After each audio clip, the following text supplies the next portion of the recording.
339 shows, you notice there's a different voice doing introing the show. Our dear friend, our Better 7/8, or my Better 7/8 on the show, Jerry Miller, is a bit under the weather. And thank God it's not COVID, and he's doing the right thing and staying home. And if I know Jerry at all, he's probably watching us or listening to us, and I will keep a close track on my texts for any miscues and corrections that I may have from the great one.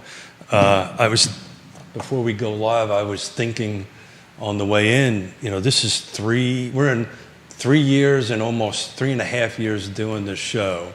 And in the beginning, I thought, I could do this. And then I watched Jerry. And I said, I can't do that. I can't do that. So sitting across the table from me is a fellow brother for another mother, a Marine, Scott, the marvelous Mortgage Morris. And we're going to talk a little bit about Good morning.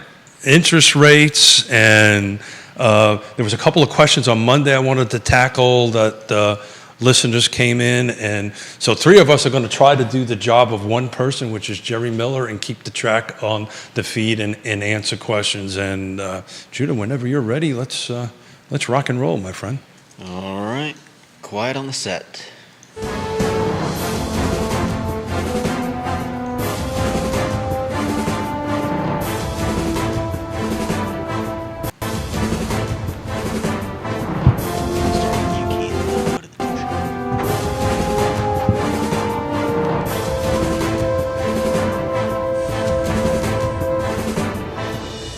Good morning.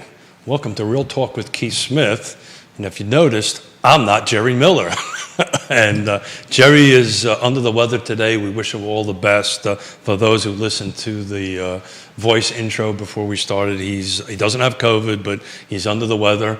And I was thinking on the way in, out of 339 shows, 3.5 years, this is the only second time I've done this without Jerry Miller. So hopefully I will do him justice. He's my Better 7/8 in this show. But today, across from the table, I have Scott, marvelous Mortgage Morris.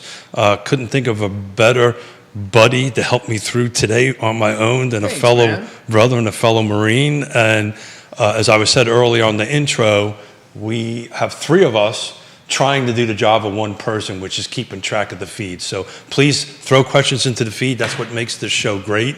And move along. And Judah, myself, and Scott are going to try to keep a track of the questions and ask them. But we're going to kick it off. How you doing today, my friend? Doing good, man. Been a couple weeks since I've been on. Just had some various things between being. Is this something I did? No. Okay, no. Mostly, family. Took vacation. Yeah. Then had some things scheduled. Needed to be different places that just didn't line up with Wednesdays, which is kind of a bummer. But glad to be back. Got a crazy day. We've seen some kind of like a little bit of like improvement as far as rates. We come off some highs, and then we print a higher than expected inflation number this morning. Was it really higher than expected? Yeah, I think they were. Did you expect it to be that high? At this point, it's I think it's a roulette wheel of how high it's going to end up being. But if they were forecasting 8.8, came in at 9.1 month over month, and you're seeing some negative reaction in the bond market because of it. But the reality of the situation is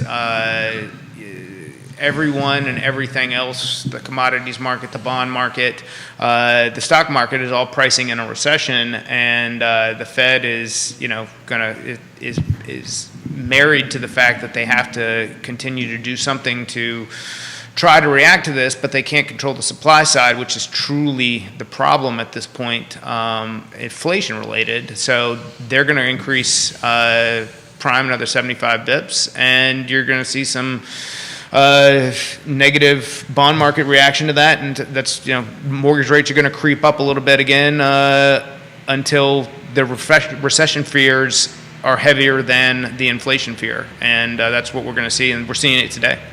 But you called it a couple of months ago. You called it that the rates would take a little bit of a dip, and they did. Mm-hmm. It's about 5.30, right, for a 30-year mortgage, somewhere along. And we came down from like a average 30-year high of like 5.75 to 5.125, but we're going to start walking that back up now.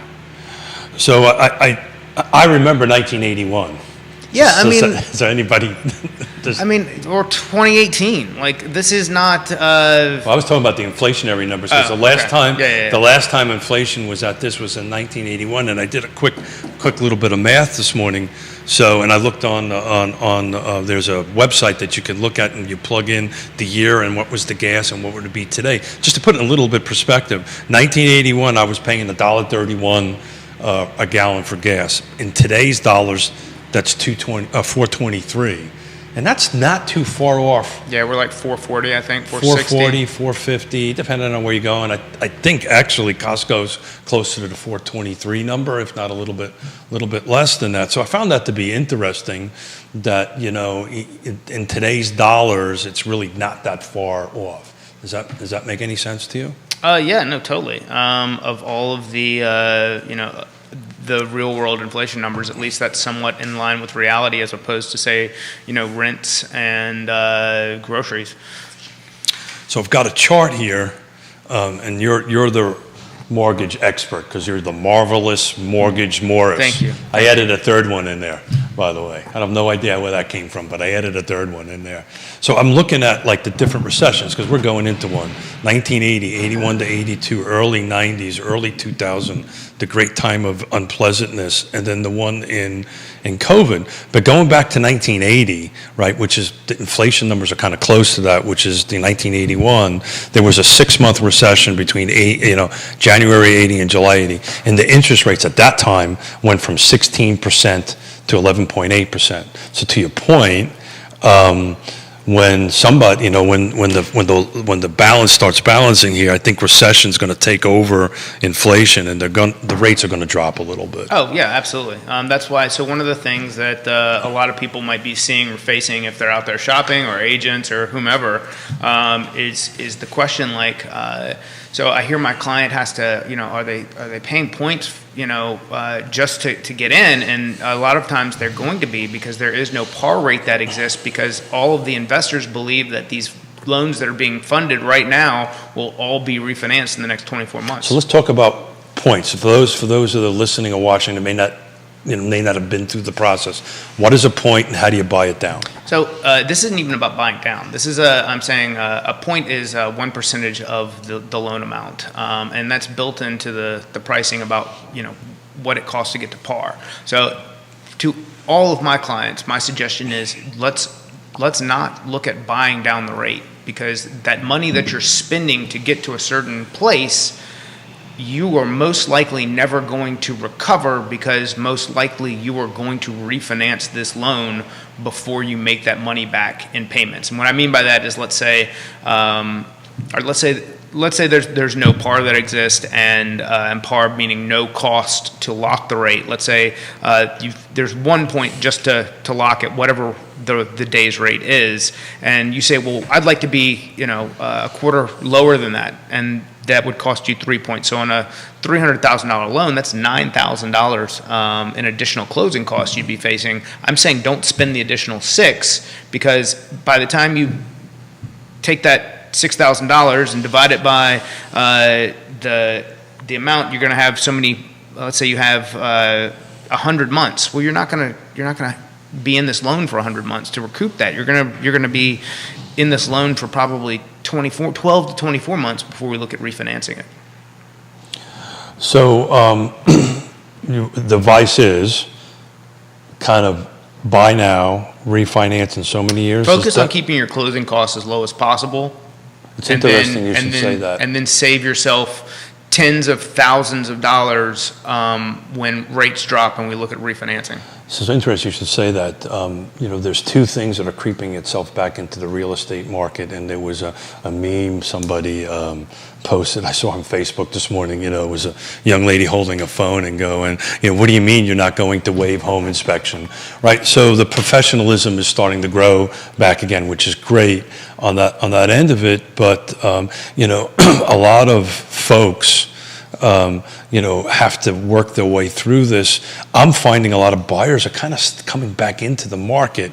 Are you seeing that at all? As your application is increasing or decreasing, or? So I'm seeing kind of what I've been speaking to for the past several months, which is I see less investment calls, and I see an equal or same amount of, hey, we're moving there and we need to make a purchase, we're having a baby, we're getting divorced. We're seeing all the things that drive traditional real estate transactions at essentially the same volume. Now, is this less than what we saw last year? Sure. You've got less qualified buyer pool with a higher interest rate environment that we're in. But at the same time, there's still a lot of opportunity out there, and that's for buyers included, because if they're looking to go out and spend X amount in rent when they can be the same or within $100 either direction, and be building equity, that puts them in a much better position in the long run. And that's what we advise to. That's what we coach to. That's what that's what we know is best for creating generational wealth, for building something greater than yourself or your family. It's interesting. I was just looked at something on a Facebook post on one of my feeds as you were speaking, and the gentleman is spot on. I'll leave his name off of it and the specific comment. But real estate's been super great to me anyway. Other than the time of great unpleasantness when we lost $17 million, but we've recovered from that, and a lot of that is based upon ownership of property and building wealth, and getting started now, regardless of what the interest rates is the right answer to go forward. Jerry and I were talking on Monday. We had an open house it was right in the urban ring, right up against Charlottesville, around $400,000. We had 12 couples or 12 groups come through there. And what I found it to be super, super interesting was the diversity of the buyer pool coming in. It was everything from empty nesters to three young men looking to not pay rent any longer to move into it. But there was a couple of questions that came up on Monday that I wanted to tackle today. And first off is this back on market. So as you know, I've been tracking week over week since the beginning of COVID around 2020, mid 2020. I take these snapshots week over week of the car footprint. And for those who follow my post on it, a year ago in the same 7 days, same car footprint, there was around 10 homes that came back on the market. 6 months ago, same footprint, was 9 homes came on the market. 3 months ago, it was 10. Between 3 months ago and this last week, it jumped up to 23 units. So it's more than double it. And I took a hard look at the individual numbers, and I expected to see a lot of new construction in there, and it really wasn't. Out of the 23, only about 4 or 5 of them were new construction that came back on the market. Are you starting to see loans that you process that are kind of terminating and going back on the market? If so, why? What skill levels do we need to improve to help these folks through? Does that make sense? So I don't have a big fallout rate from, I had somebody who was buying a second home in North Carolina that didn't like some home inspection items, but I don't see it. We close, yeah. So Yon and I do about 99%. Whatever we end up getting, whatever our team gets on the contract, we close. So I haven't seen a ton of that. What I have seen, just from paying attention to what people are looking at and looking at a days on market kind of situation, is I've seen properties that have come back on that were maybe that didn't get a lot of interest. They've come back on at more realistic price points. But I've also seen stuff that is driving up days on market because it's still sitting there because someone, or maybe a year ago they could have got what they were asking, and now we're talking at the $800,000 plus range where things are sitting a little bit longer depending on how realistic the seller is about where the property should be. Price changes, Yeah. Same thing. A year ago was 32, 30.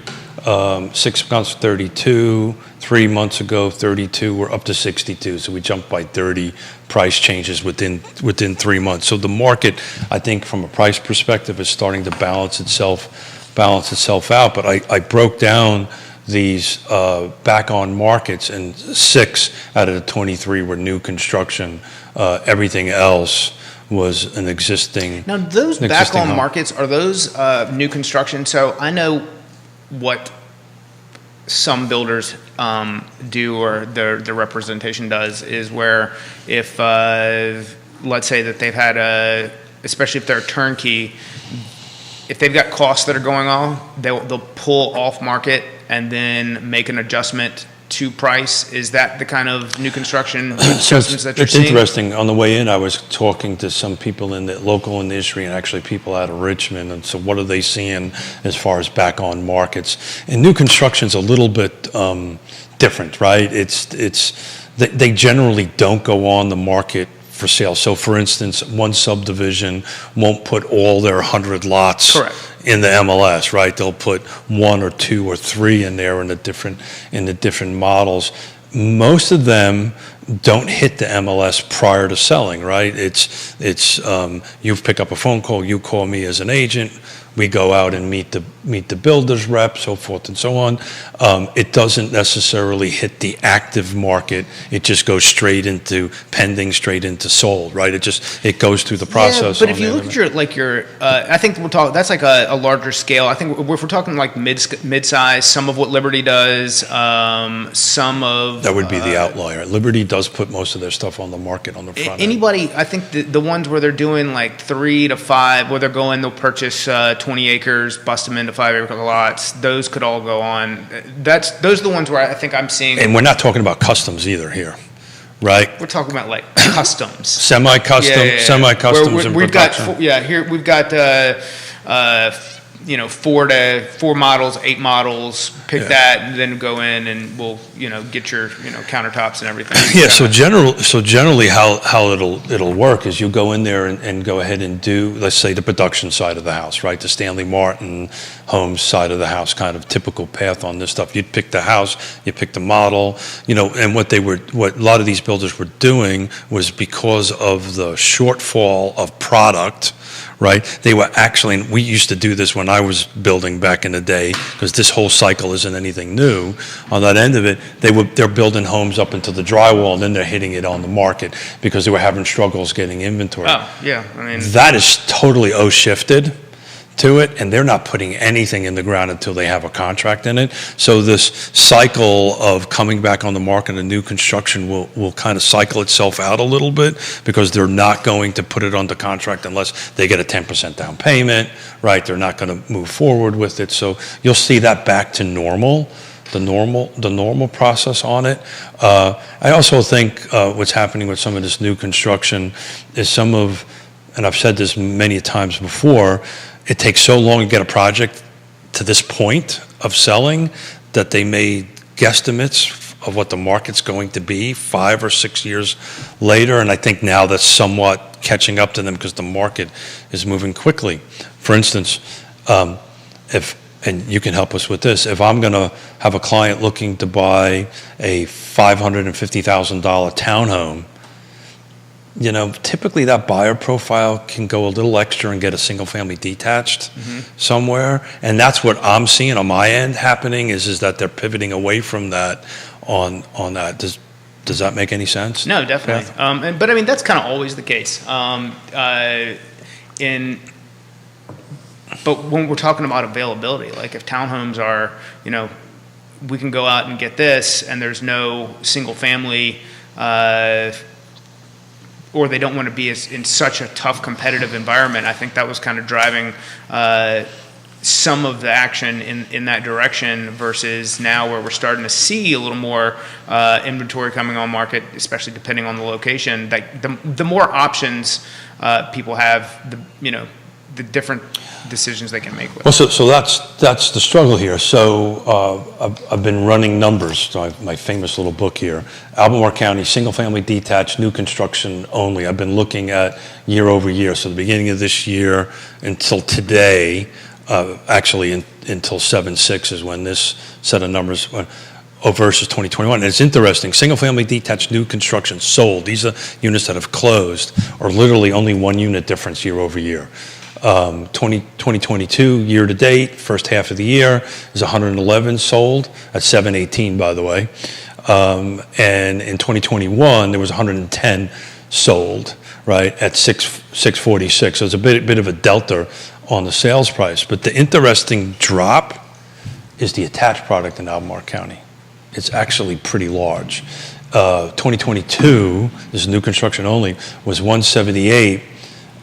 This year, the previous year was 218, so that's a total of 18% difference, right? And by the way, 355 is the sales price on that end of it. And if you look back in 2019 and 18, it's really interesting. Do you have the sales price there? I do. That's the interesting part. So in 2019 and 18, they all hovered for the number of units sold somewhere between 160 and 180. The prices were roughly between 250 and 275. I was going to say 285, yeah. So that was much tighter. And that's where, I think that's where the first-time home buyer and the first-time... Yeah, I mean, that's the entry point. That is the entry what point. we're still missing. That's the missing middle. When you start going up over 350, it gets a little challenging. And it's interesting, even in Fluvanna County, which we have no single-family attached yet, we will with Colonial Circle here in a little while, with that Stanley Martin is doing. We went from 2022 single-family detached. Hold on a second, wrong page. Single-family detached new construction. You got more notes than I do. I'm looking at the email you got. I'm like, I don't have all this. No. These are right. Keith notes that I keep. I'm hitting you on the sideways there, Mr. I like Marvelous Mortgage Morris. Yeah, so that was on par. There was 54 single-family detached units sold in Fluvanna in 22. And first half, and 55 in 21. Huge jump, by the way. 18, 19, and 20 never got over 30 units sold. 396 on the sub. The rest of the counties don't really have enough new construction really to count numbers. Louisa, I think, with the next big county. So the new construction mostly has been focusing around Albemarle County.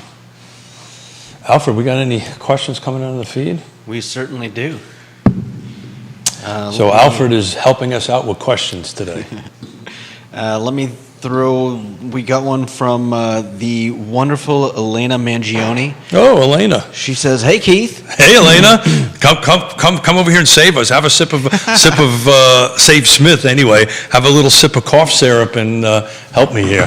We got 2 empty seats. She says she's got another topic. The euro is equal to the dollar, and she says Europe is on sale.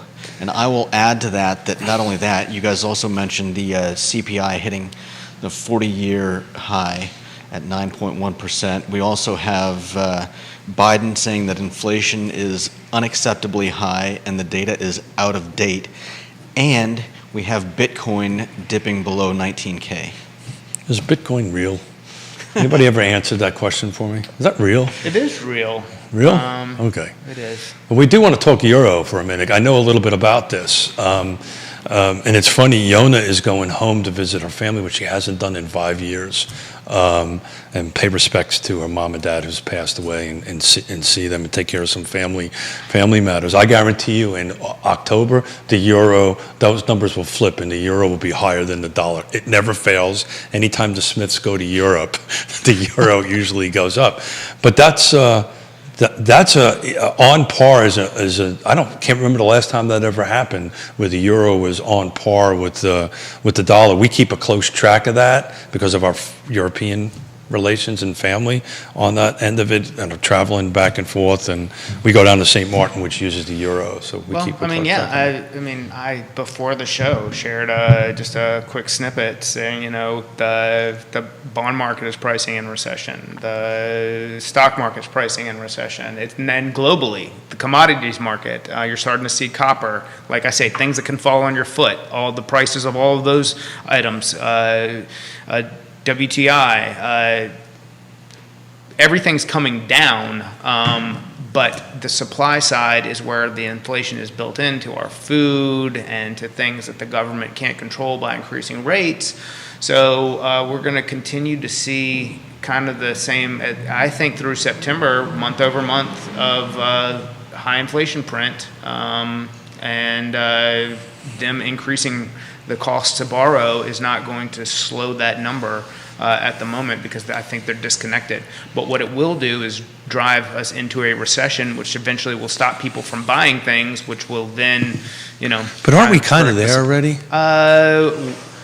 You ain't seen nothing yet, baby. You ain't seen nothing yet. Keith, this is the first time since the end of 2002 that the euro has fallen below the U.S. dollar. It's the first time, so it's actually below. It's not on par.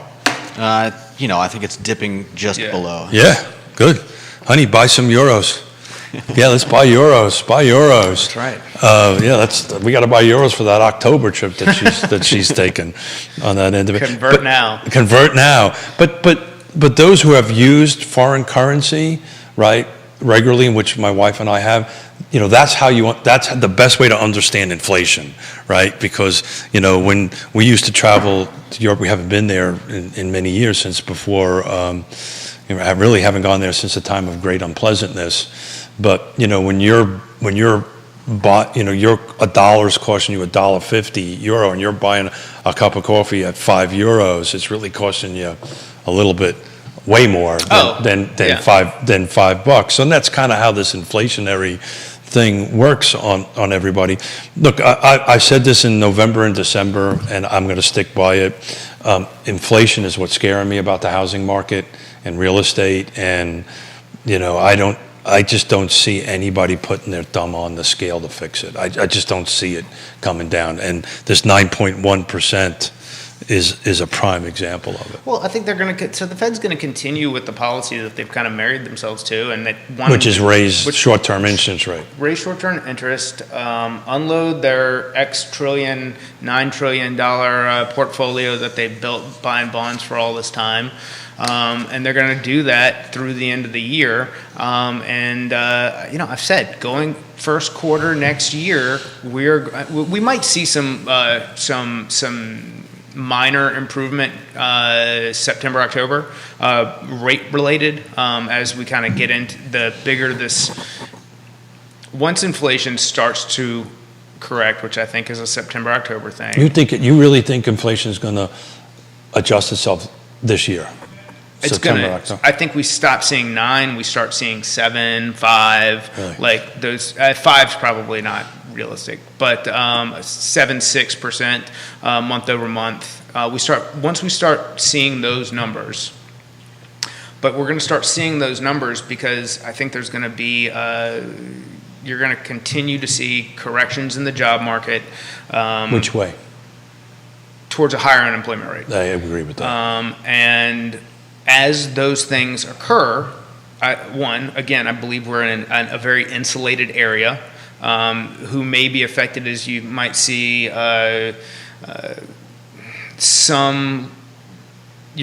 growth stop with some of these government contractors, but I think at the same time those are that's part of what insulates Northern Virginia and Charlottesville is the university, DIA, NJIC, and then the rest of the alphabets in Northern Virginia. As far as those people don't lose jobs typically. We've been traditionally a pretty insulated area overall when it comes to that type of problem. But nationally, that problem is going to exist, but it will benefit this area as we begin to see rate improvement and the Fed step back towards correction, whether they So what does that look like? initially they're going to stop raising short-term interest rates. They're not going to bring anything down, but I would be willing to wager that at some point they do something. They step back into some sort of monetary easement related to the bond sector, and that's what's going to improve the rate situation the most quickly and have the most dramatic effect. And I think it happens in the first quarter of next year. So we're all in the same ecosystem, right? The housing ecosystem. I can tell you, and maybe it just might be timing. And as a dear friend of mine said, I'd rather be lucky than good any day of the week. But our business tempo. Luckily, for most of my life, I've been better at being lucky than good. Well, that makes two of us. We both married real well, real well, way out of our league for sure. But the reality of it is we are extremely busy right now.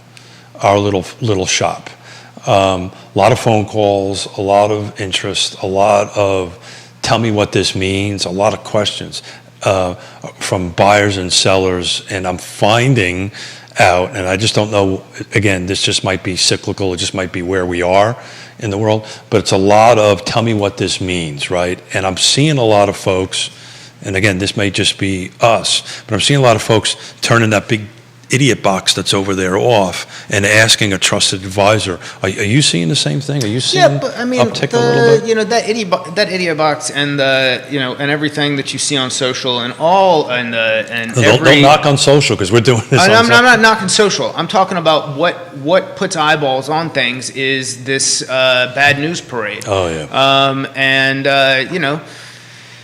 You don't see success stories broadcast on the news, and you might get what do they put like puppies on for like 2 minutes at the end of a news segment. Like no, that's not when people are. That's not what drives their engagement in their eyeballs. It's showing you how horrible things are. And if you could focus on the individualism of what creates success for your situation, and stop focusing on the bad news bears, It's interesting you should say that. I was requested to do an interview on NBC 29 on Monday, which I did on the end of it, and I tried to take the conversation from a positive.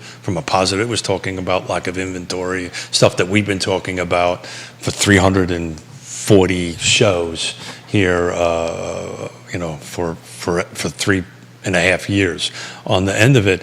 And again, it's not long format where you and I can tear into a subject and have the viewers and listeners chime in on it. But they sure as hell only carved out the negative part, not so much the positive part of my conversation, the 10-second, but so much so my mom Tina called me, goes, and so Scott knows that we're family. Scott's known my family from day one on that. She calls me, she goes, so what exactly did you say? And I said, I have no idea what that's. I had no idea what I said based on that breakout. So to your point, pick up the phone, call a trusted advisor, call Scott, call somebody from my shop, call from anybody. Here's a great example. I'm not doing a ton of refinances. Nobody is right now because that's done a 180, right? But at the same time, all right, let's say you're somebody who owns your house free and clear, and you've run up some credit card debt. So you're running 13 to 20% interest payments on X amount of money. You got a home equity line of credit maybe that you took out that's adjusted up, and you didn't know was going to adjust up. And you got car payments at 4 to 7%, depending on what that looks like. Well, if we take a look at your overall cash flow and go, okay, so we could take out $120,000, pay off all your debt. You're going to have a mortgage payment of $750, or we could do it over 15 years, and you're going to have a payment of $1,200, $1,400, and you're gonna go from paying $2,000+ a month where you currently are and X amount in interest. That then all of a sudden 6% doesn't sound so bad. So I did an analysis for that interview, right? About, because they were trying to compare rents to purchases and so forth and so on. And, the average rent in Charlottesville right now for like a 3-bedroom, 2-bath, it's around $2,700. You could buy there was a $400,000 home, 3-bedroom, 2-bath, so you can buy that. I did some quick PITI math, and you actually were about $100 to $200 a month less than, that's what 3% down, 5.5% mortgage rate. Figured you have decent, your credit score's somewhere in, above a certain level on that end of it. And that was kind of the positive I was trying to lead with. That didn't make it into the piece.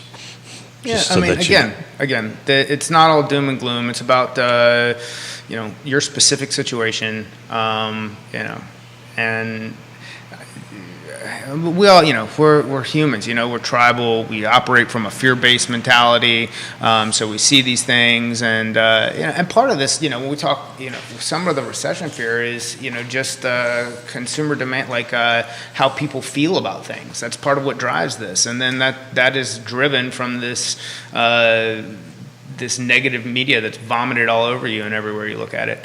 And the key is, if you have something coming up or you want something, reach out to someone who does it every day and say, how does this work? What can we do this? We want to do this. What does it look like? And then you're making a decision based off of real numbers, timelines, facts. I'm renting an apartment. I'm out of the apartment in August, September. How much money do I need? Where do we begin? That's where, think about how many conversations begin off of just those words. Where do we start? That's the key, is being able to have a team that's going to communicate at a high level, make you feel comfortable, and help you execute the plan to get what you want. It's crystal ball. Where do you see home prices second half of this year? Where do you see it going? Flat. No, I think that's price point dependent too. Because I'm still seeing multiple offers, and I was going to ask you that question. So the property's got some deferred maintenance, and things are, if it needs some love, those are the ones where I see concessions coming back after home inspection and stuff like that. And hey, we're doing some 203Ks where we've got, people going in and saying, hey, we want this and we want to do this to it. It's like, all right, let's put it together. But on a super clean property at $400,000 to $600,000, I think that's probably still going to remain competitive in the short term. So I'm reading a report, CoreLogic is saying nationwide about an 8.5% increase, price forecast gain the second half of the year. I think that's a little on the strong side. I think the mortgage part of that, I think that's a much shorter tower in that column. Yeah, so the MBA, the people who actually lend the money, right, are roughly 3%, 2.7%. But the average of all of them, like Fannie Mae is at 10, Freddie at 10, CoreLogic has got them at roughly 10, NAR's at 8. Historically, I think we're ranging somewhere between 3 to 6%. So I said before all of this started that we were going to see rates go higher and faster than anybody anticipated. Oh yeah, you're spot on. And I'm saying that come first quarter, possibly into this year, maybe October, November, when we start seeing a correction, we're going to see like somebody staring at their phone pulling up to a red light. It's going to be like a bump and then a hard stop. I think this. What do you mean a hard stop? I think we're going to see unemployment go up quickly. Yeah, I agree with that. We're going to see Well, your industry is reaction. laying off people left and right. Yeah, because they overstaffed, and these are big companies that. They're all digital, right? They're all. No, they were. So these are. This is why you have a trusted advisor, not a call center. These are people who build out companies that built out call centers to capture refinances and found themselves grossly overstaffed for a situation that they're in now. So it became, gosh, we need to lay off 5,000 people to remain profitable. Well, that's not how every company is built or how they built can themselves. you imagine if you're spot on? Trusted advisor, we've been talking about this for 340 shows, 3.5 years. Trusted advisor. This is what matters. This is how this works, right? You pick up the phone and you call Scott. You pick up the phone and you call Interstate Service Company. You call Pearl Certification. You call Segura Solo. You get real live people that are in the local market to help you through this process. What I feel actually sorry for is, can you imagine the people that are in the loan process that their loan officer just got fired or got laid off? What do they do next, Coach? So not just that. In the non-qualified mortgage sector, a company called, so let's say that somebody wants to do a bank statement loan, just lots of, so non-QM, so not your traditional path towards getting the money, the whole company shut down. So that means you as an agent had, somebody that went out and, was finding a creative way to get financing, and the entire mortgage company just out of the blue is no longer available. Like, we won't be funding because we're no longer in business. That's not an everywhere thing. That is a non-QM company. QM, explain QM. Qualified mortgage. Yeah. So, they don't fit Fannie Freddie guidelines. So I've got all kinds of papers in front of me, and I'm trying to track the papers. And again, God love Jerry Miller. I had this silly thought, right, which only lasted a little while. I'm really good at reading my own inabilities and understanding what I'm good at and what I'm not good at. I thought it was just short attention span, but continue. No, it's really short. I'm 6 foot. Well, I used to be 6'2", but I broke my back a couple of times, so now I'm 6 foot, shrunk a couple of inches. I'm okay on height. As far as attention span, I'm way below that. But what I wanted to ask you, because now I lost it, and I got to bring it back. I'm reading articles. I devour this information every morning before I go out on my bike ride. On that end of it, is loans going to get easier to be made now? Or is the regulators going to all of a sudden are they going to open up that cookie jar like they did and say? Because that's what scares the hell out of me. So actually, Fannie Mae just made some adjustments, some more conservative adjustments. So they went the other way. They went the other way, Good. Making it. It's not helping people get into homes, but nobody wants to repeat. So let's say that you had somebody who was looking to do a cash out refinance, and depending on credit reserves, etc., you may have had good approved eligible findings prior to July 6th, I think is when they made the adjustment. And then after that, you may no longer have. And I don't think I've seen any purchase business where we had somebody who was pre-approved, but we went through and reran everyone anyways to make sure that we didn't have some weird obstacle to be aware of. But I know that there was probably some conservative steps taken in that direction as well, but not to the extent cash I heard outs they're were. lowering credit scores. Is that the case? So I think that you've seen companies doing that. I'm sorry? I think you've seen companies do that across the board since the beginning, since COVID. When COVID happened, tons of companies made their own overlays. This isn't a Fannie Freddie thing as far as what they would write loans for, and then gradually over the course of time you've seen them, so some of them may have gone up to 660, then they dropped to 640, then 620, 600, 580. You won't see anybody do traditional qualified mortgages below 580. Typically, certainly there's somebody out there who may go, So in your opinion, I think I know the answer to this, in your opinion, loosening credit requirements is a good thing or a bad thing? Is that something we need to look at, look at? You're not going to see some broad. And do you think they're stepping it up? When you say they, let's define they. The regulatory. So So- let's say Fannie, no, you're not going to see a change in what you're not going to see any kind of dramatic change in what's going to run approve eligible based on reserves, credit. You don't see finances. the federal government or Fannie Mae, Freddie Mac No. coming up with some sort of special first-time home buyer program more than what they have now? No.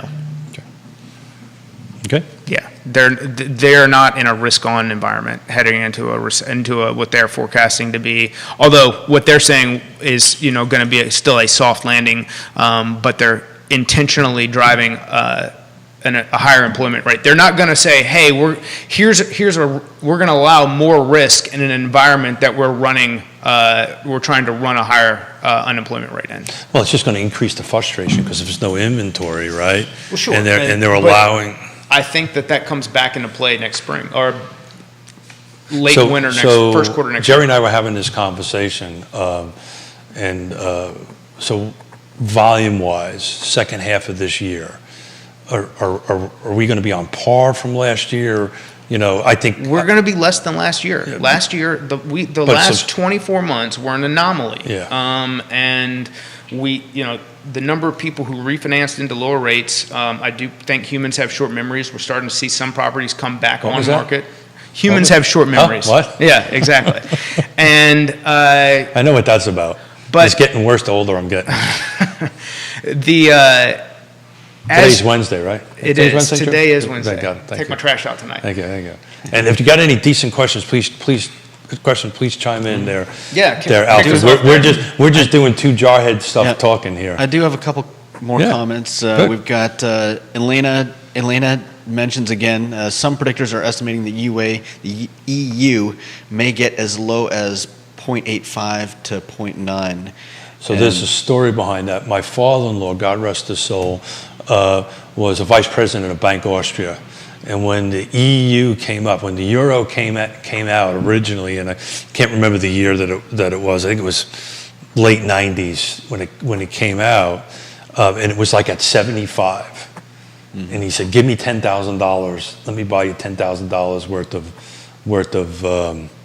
euros." And I went, "No.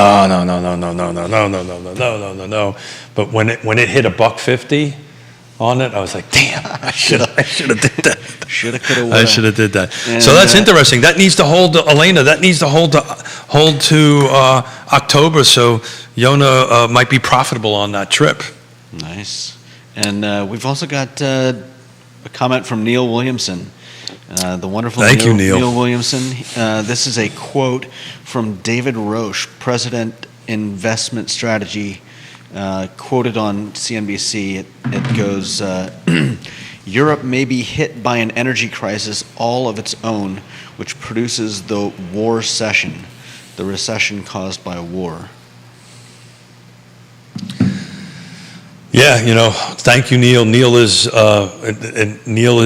pretty an outstanding individual. I was actually following him on Twitter on an Albemarle County Planning Commission meeting, which I think he was the only one in the room on that meeting. So thank you, Neil, for all the hard work that you do there. If folks take a look at Keith Smith, Real Talk with Keith Smith, pull partners down, all our partners in there. Neil's one of them. Hit the donate button. Donate to Neil. He does some great work for us all. Anything else there on that, sir? I'm not seeing anything on my feed, other than I'm getting invited to a cup of coffee, which is good. I'm not seeing anything else right Okay, now. great.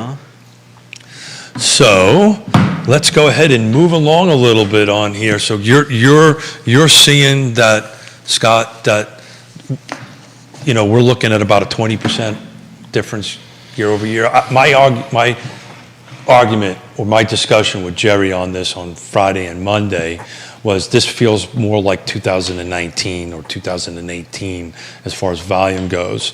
Absolutely. His argument, which had water in my opinion, was we didn't have the things that we have going on now, right? We didn't have inflation and so forth and so on. But as far as the tempo of the market, of the real estate market, to me, this feels more like 2018, 2019.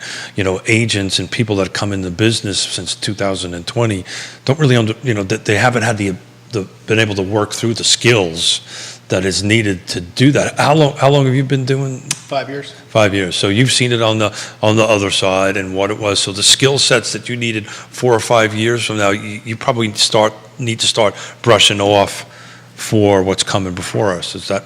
And if they are, what are those skill sets? So, I mean, a lot of that is, it all comes down to communication, in my opinion, and that's with your team, with your clients. This attitude of not picking up the phone or your ability to deliver and manage bad news is, all right, so there's no bad, it's just all news. How are we going to solve this problem? And taking ownership of that is really what creates an experience for the client and causes, and how you manage the relationships that you're in. So at 5:30 in the morning, 3 things pop up on my phone. Those who listen and watch the show have heard me say this before. Be professional, be caring, and be trustworthy. And this is a pros market. We're now in a pros market, and there's a reason why 5,000 people got laid off at some internet banking company because they're not professional. Well, they may be professionals, or we're not going to disparage them, but they're not. I can't pick up the phone and say, Scott, I got a problem. Let's figure this out. I need a pro to figure this out. And care matters. You have to care and be trustworthy, and trust matters. And I every morning I wake up. And I'll be honest with you, I struggle with this. Every day I don't, I fall short on those 3 all the time on that end of it. And I struggle to go ahead and do this, but that's the key today's market is, be a professional. A turkey can fly in a hurricane. 6 months ago, if it had a pulse, you could do it. Now you have to do this. Now you have to deal with the phone call of, well, I know I said this is for informational purposes only, but I don't like the home inspection. Mm-hmm. Right? So what do you do then, coach? Right? Or I know that I went ahead and wrote in the contract that the appraisal, I'll cover the difference for the appraisal because I wrote that contract 60 days ago. Well, I'm not comfortable with that anymore. How do we work through that? Well, one thing that has not changed is I still don't like long closings. But have you ever? That's what I'm saying. That's what I'm saying. Anytime you've got the longer the runway, you kind of. So, are you guys still doing your shop and lock program? I do, but it depends on when they come into the process, qualification-wise and everything else, what their wants and needs are, is how much I advise to using it. Because to get the most amount of benefit, they need to be 90 or 120 days. And the pricing is not as good at 90 to 120 days because the market's so volatile. And for a great instance, I advised several clients, they were like, let's do this. This is in the last month. And I said, hey, look, I think, why don't we wait? Because I see we're gonna run this recession news. So it's kind of like this balancing act in institutional money is like, oh, all right, today, bad inflation print that everyone knew was coming. It's like, oh, the bond market sells off again. I'm not watching the screen, but it looked, and we don't have it on, but I can tell you, my phone hasn't, people that I communicate from 5:30 this morning. We've probably seen a negative 40 basis point or so move in mortgage rates from yesterday to today, which means if you had, negative as in rates are going. Let's call it up. So let's let's say it's possibly close to 50. I haven't actually looked. So we're up a half a point, is what you're saying. So if in basis points. So what that means is if you were qualified at 5.25%, but and there was no par, so instead of that costing you at $300,000, $3,000 to lock that rate, now it's $4,500. So they moved, 50 bips. Got it. But I would say that's about what we're going to see. But then next week, as the recession story comes back into play, we'll see a little correction, and it's going to be this. But I think. What are you advising people locking in? I started the process with you now. So let's say that if it's new construction and we would traditionally do a 6-month lock, I will have the conversation to say, hey, rates could be at 6% in February. My belief is that that's when we start to see some serious correction. All I can do is give you that advice. This is what it costs. If you are happy with this now, Lock it in. lock it in. Yeah. Please do not gamble on my opinion. But at the Sure. same time, if you're a gambler or you're like, I don't want to do that, I'm willing to buy down, or I'm comfortable with whatever it is. Do you have a lot of people buying down rates because they probably listen to your advice? I will no, because I tell them, look, if you maintain your credit position and the home's going to continue to build some equity, you're going to refinance this loan. So what outside of the box opportunities or products? I think there's a lot of, so I've seen this, there's 3-2-1 buy downs where for this year it's, 2%, the next year it's 3%, and then 6%, and it's like, but it costs. That's in 3 years. Right? Yeah, but it cost you $15,000 to do that. Like, why would you go spend that money that you're never going to see A simple amortization table will fix that for you, just to take a look at that. It will. But what my point is, in the cost, there's a lot of, there's companies that are putting out some very creative things to do, but there's a cost. And the Sure. investors know that these loans, even in their creative sense, are going to be refied. So you're never, while it seems attractive, it's in my opinion, a lot of times a shell game. Because for you to spend the money to have this lower payment with the likelihood that I think that a lot of these will be starting to be refinanced next spring,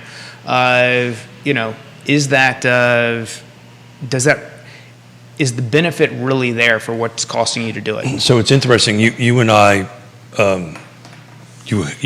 we do business together. We're friends. We're family. We're family. As much as you probably don't want to admit to that. No, I admit to that publicly anyway. But my home, and we've had this conversation about refinancing our home when rates were like at 3%, and we had that same exact conversation. I'm at 5.5 or something like that. But you were going to sell, and you're not going to sell. Yeah, well, that's Keith being Keith, right? That's Keith being. Let's call it. Let's face it. Mrs. Smith is ready. Mr. Smith is not. Look at this. I'm getting nervous already. I'm not moving. I will addition on addition.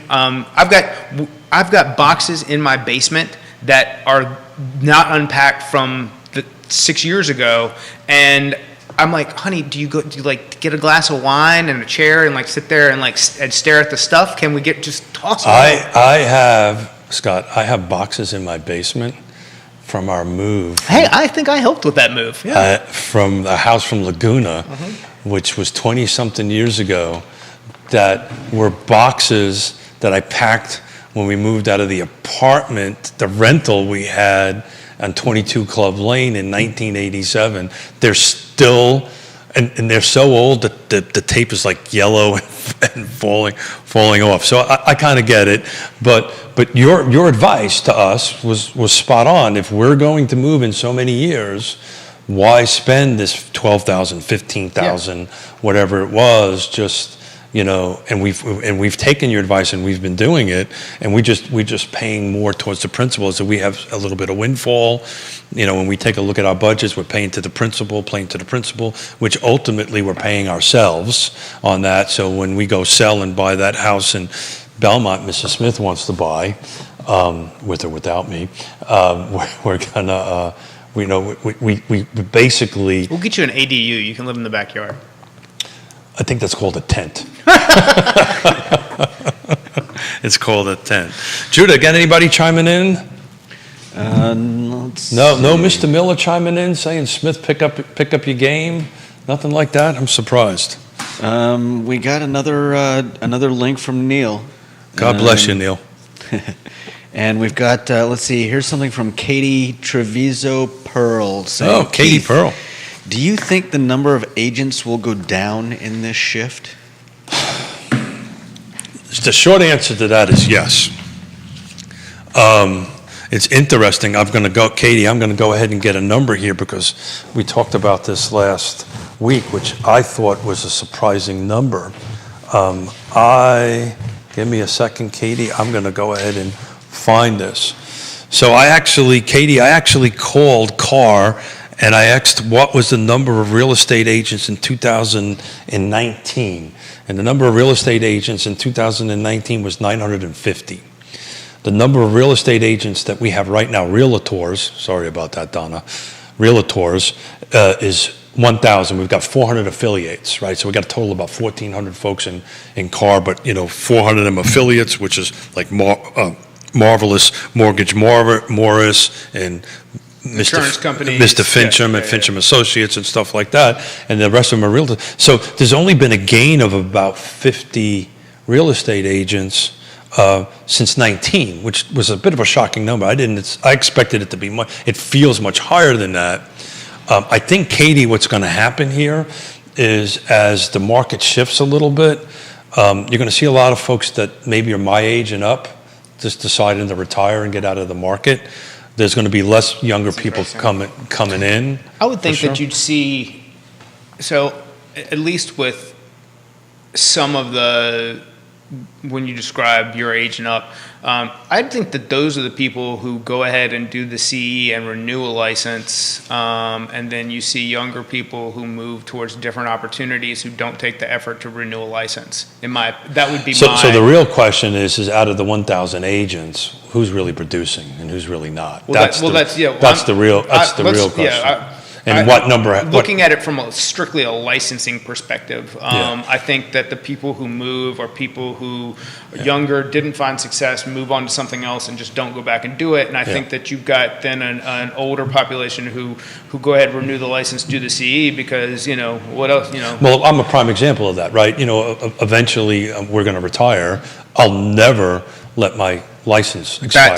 That's kind of what I'm directing that Much to. like, I think the fallout is from a younger demographic for a license purpose. From a production standpoint, I mean, we live in people talk about 80-20. We live in a 90-10 world where 10% of the agents produce 90% of the production. And the mortgage world is very much similar to that. Well, we have same industries. Our worlds are pretty much the same. It functions the same. If I opened up my wallet and took out my Class A general contractor's license that I've had since 1988, right? I haven't physically built anything since 2009, 2010, even though, my license, is everything from, let me see, I'm a master gas fitter, electrician, I could do commercial. There's a house But I will never let that license expire. There's a house being built in like a little HOA neighborhood right behind me, and I've been watching it go up for the last 2 or 3 weeks. There's parts of it I miss. And every now and then, Tom Donahue with Ovation Builders and I will get together and we'll go build something, whatever that something is. We'll frame something, put it, whatever. And I'm like, oh man, do I miss this? And I miss working with my buddy, and I miss building something. Let's go down that. We've got only a couple minutes because I got 11:30 Zoom call I got to do. Let's go down that road because I'm going to close my numbers and all this stuff. And this is just Keith and Scott. I walked through a new construction project the other day, and I got to tell you, the smell of wood. Yeah. And sawdust. I'm watching them. They're they're getting ready to sheath that roof, and what's it gonna be 90 degrees a day? I don't miss that, but I miss I miss the actual the building, the physical work is something that I really enjoy. So I tell this story all the time.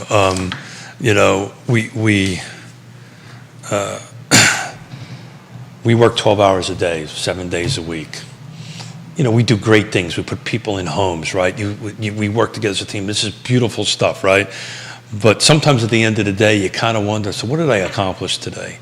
And I remember when we were building houses, even a bad day, when you had to do things 3 times over on it, at the end of the day, we walked up, had a beer, and said, look, we built that, right? Or there was something tangible that we achieved. Not that we're not doing anything tangible. We're like I said, we're doing great stuff. We're putting people in homes. Katie Pearl, all these folks that listen and watch that are on our partners list, all make magic happen for folks. For one of the top 3 things in one's life, right? Food, shelter, and clothing on that end of it. So that's huge, a huge responsibility.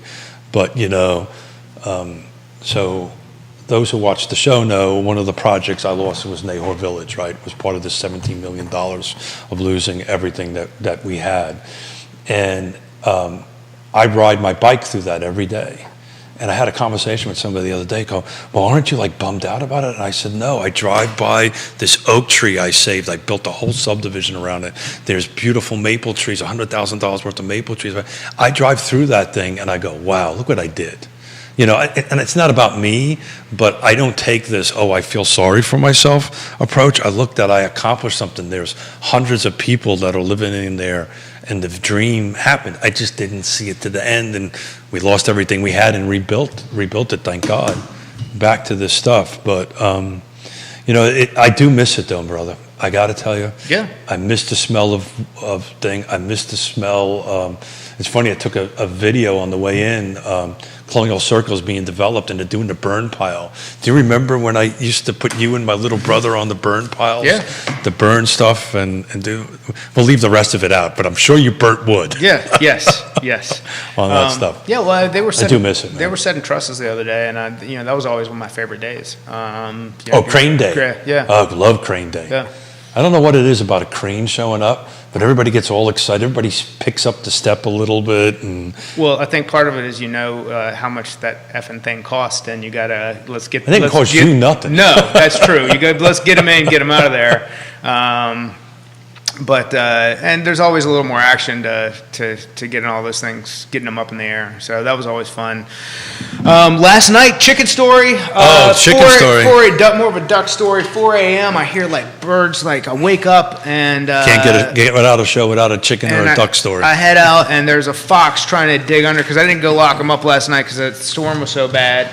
And hit him with the flashlight and he's trying to dig under and get the birds and takes off. I get the birds wrangled and put up and they get back out this How morning. much property do you have? 26 acres. You're just surrounded by other property?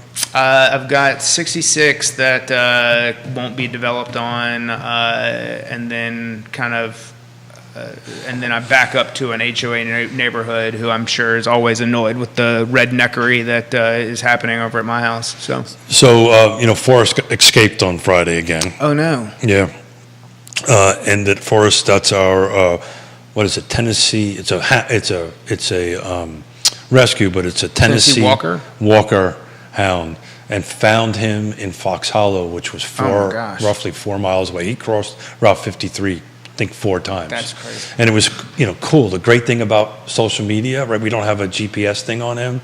Yona put it out in these multiple Facebook things, and we literally sat on the front porch, and by people reporting him, we can watch where he was going and all that stuff. But if you ever need any help with that fox, offer me a martini, and I'll turn him loose on the thing.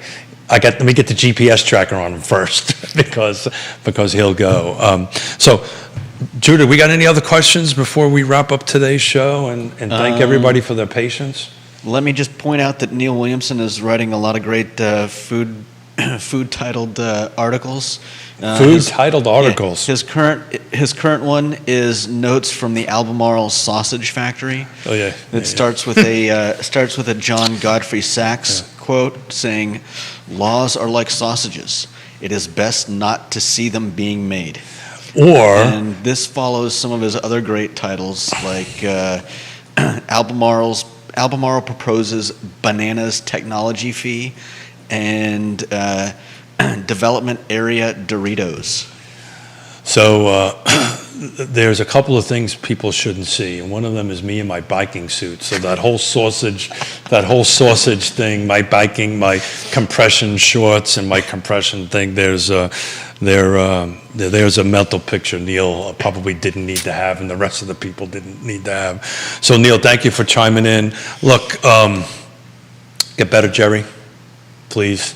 Miss you tremendously. Get some rest. Get some rest. It's a big statement to 340 shows, and you've only missed this being the third. Second. Yeah, that's This is number 2 that I've done this in this seat. Yeah. Without Jerry here. I mean it with all my heart and soul. I love you. could not have do this without you. I really thought at one point I could, but I can't. So thank you. You're sorely missed. Hopefully you will be back here on Friday. Friday, we're going to have a pretty killer show. We're going to have Quentin Beckham and Yona Smith in here, my better 7/8. And we're going to try something a little bit different. Tomorrow, we're going to throw out a question out to the world, out to the social media world, and it's going to be called Lessons from the Legends. And we're going to be talking a little bit about, the question's going to be wrapped around what's their 3 big surprises they've had since they've been in the real estate industry. And you'll be surprised, most of it isn't about selling. So we're going to have a lot of fun. It's all about the people. It's all about the people. We're going to, hopefully Jerry will feel well enough to sit in this seat. Otherwise, we'll have to fake our way through it. Thank you, everybody. Have a great, what's today, Wednesday? Look at that, I forgot already. Have a great Wednesday. Thank you, Scott, for all you're doing. Everybody have a wonderful day. Thanks, guys, for your patience.